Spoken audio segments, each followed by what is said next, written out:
Yo, what's going on, true Blazer fans? It's Tori back with Monday Mailbag number 18. In this video, I'll be talking about Portland as a small market, some lineup changes, as well as what I think about CJ. But before we jump into this Monday Mailbag, got a couple things to get out of the way. First off, follow the channel on Twitter at TrueBlazerFan. Follow me on Twitter at ToryJonesYT.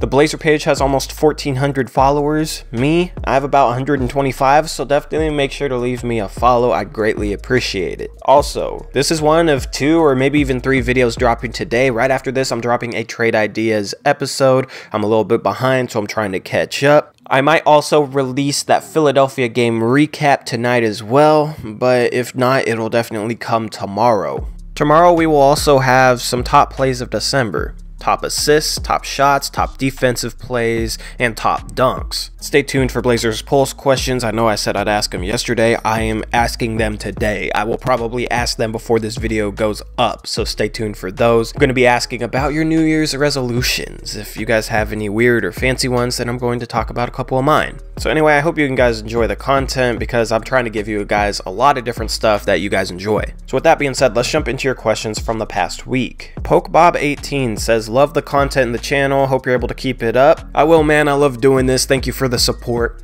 PokeBob says, what makes you most optimistic about this Blazer team right now? Honestly, it's that after last night's game, we have the hardest schedule in the NBA, and we haven't even played particularly well, and CJ's been in a slump, but we're still 21-16. We have a very easy schedule the rest of the year, and if we're able to start playing better like we did against the Philadelphia 76ers last night, then we should be able to run through this schedule easily. Also, Olshey still might make a trade.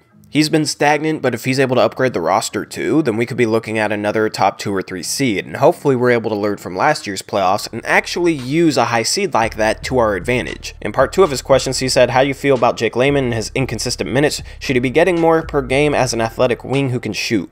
I think he should be playing over Stauskas. Honestly, I don't really know what Stauskas brings that warrants him being in the lineup. He's a career 35% three-point shooter, but he was looked at as a three-point specialist coming into Portland. He's not a good defender, and yeah, he can make plays here or there for others, but he really struggles to get by guys because he's not that quick. So I just don't see a reason as to why Stauskas is getting minutes, and Layman did play over him against the 76ers last night. Stauskas didn't see the floor until garbage time, so we'll see if this is something that Terry Stotts decides to do going forward. In terms of lineup, what changes would you like to see for the Blazers? Well, that's one of the changes. Jake Layman, he's athletic, and while he doesn't do anything particularly well, he's not a guy that's really going to hurt you in any one area. The other change I'd like to see is to get Seth Curry more minutes and start staggering Dame and CJ again. Start subbing out CJ a little bit earlier than the starters like we have in years past, and then subbing him in to play with the bench. I think this might help out CJ because he's been struggling this year. The other thing that would do is it would allow Seth Curry to get more minutes. I think Curry should get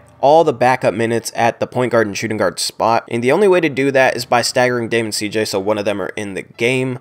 When one of them's out, Curry's in. It's as simple as that. Curry's been elite shooting the ball this year, and he's starting to finally figure it out off the dribble, which is a part of his game that he had in Dallas, but is still trying to find again. This dude is one of the most talented 6 men in the league. He's struggled, but at some point we're going to have to give him a bigger role if we're going to truly maximize our potential as a team. Adam Pratt said, do you feel like Portland is too small of a market to draw potential pieces that we need to obtain a better standing in the NBA? It's definitely a factor, but I don't think it's as much of a factor as it is in past years. Guys want to win. Guys were really close to going to Cleveland to play with LeBron. And of course, we don't have LeBron, but we have Damian Lillard, who is a guy that people have shown that they want to play with. Nobody really wants to play with Brandon Roy or LaMarcus Aldridge, but players do want to play with Damian Lillard. LeBron is one of them because he inquired the Cavs when Kyrie said he wanted a trade.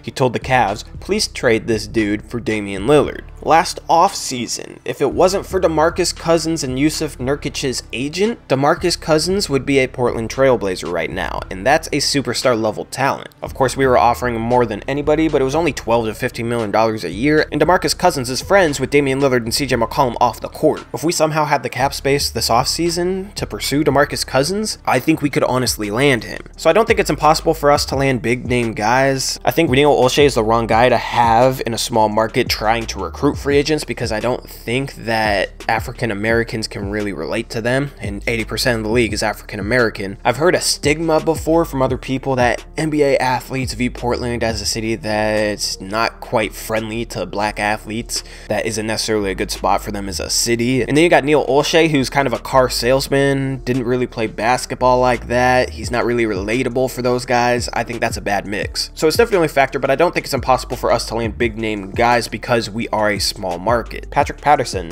said, do you think Portland will be a top 4 seed in the West this year? Honestly, right now, I'd say it's about 50-50. Things can always go bad. We can always get an injury to one of our best players.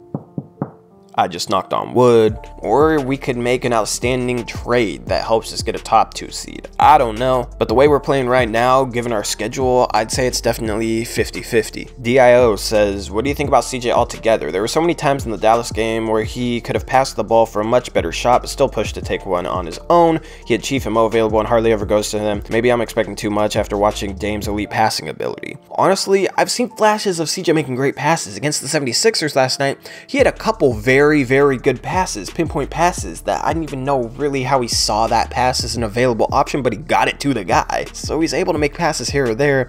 He's just too zeroed in on trying to score the ball to have good enough court vision to be a good playmaker. But just as long as he can get his 3-point shot back up to where it's been in years past and keep shooting the mid-range shot like he has, they need to finally achieve some level of elite efficiency, because inside the arc he's been great. It's just his 3-point shot has been very bad. In this Philadelphia recap, I'm going to talk about a couple things that I've noticed with CJ's form that have led to him missing some shots, and how it looked better in that Philadelphia 76er game last night and led to him making some more. Samuel Milua says, what do you think of Meyers' development this season in terms of him playing better? Do you think it's more due to playing more minutes, having a solid role, or playing next to Zach? Honestly, with Meyers, I'd say it's 2 summers in a row where he's really worked his tail off. After one summer, you know, he definitely got better, but he still didn't have the confidence mentally. Now I'm finally seeing this dude play with a good level of confidence and belief in himself. And you have confidence as a basketball player when you've trained so hard for so long that you know you're prepared to handle situations that you weren't before. And I think 2 summers in a row working out with Drew Hanlon, who I think is probably the best trainer of NBA players in the league. He's turned Jason Tatum and Joel Embiid into stars. I think 2 summers in a row working hard like that has given Meyers a level of confidence he didn't have before, and he definitely has some skill. So now that you're able to combine both those things, you finally have a player that's almost playing up to his contract. While I still don't think he's worth $10 million a year, he's playing good enough that that doesn't look like that bad of a contract at the moment. Definitive One, I got him back again. In part 1, he says, playoffs start right now. Who do we match up well with enough to advance to at least the 2nd round? Who do you want? In my opinion, I think OKC would be a pretty good matchup for us. Billy Donovan doesn't seem like a smart enough coach to really exploit the weaknesses that we've shown in past playoff series. I think the Clippers would be a good matchup for us. They don't really have the lanky defenders to trap the pick and roll effectively. But really, I don't even think it's necessarily about matchups. I think it's more the style of play that we play with. If we move the ball and move players, we have a good chance of moving on to the 2nd round. If we don't, then we're not going to win a series at all, and we're probably going to lose in 4 or 5 games. Part 2, he asks me if I see anybody that we should be targeting in this upcoming draft, or anybody realistic we should be looking to move up for. Now, honestly, I'm a Gonzaga fan, so I love Rui Hachimura. I just think he would be a great fit for our team as a small forward who's big. He's 6'8", he's strong, he can play in the low post, so you can throw it down to him there.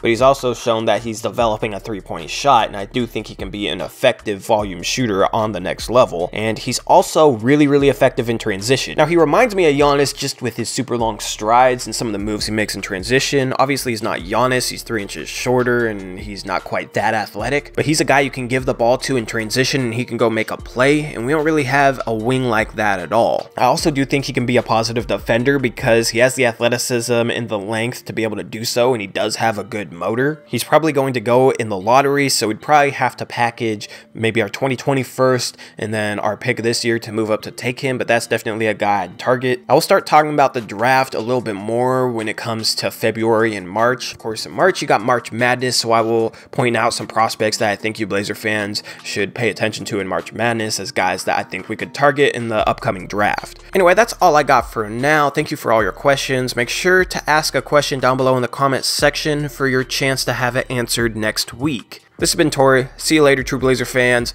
Go Blazers.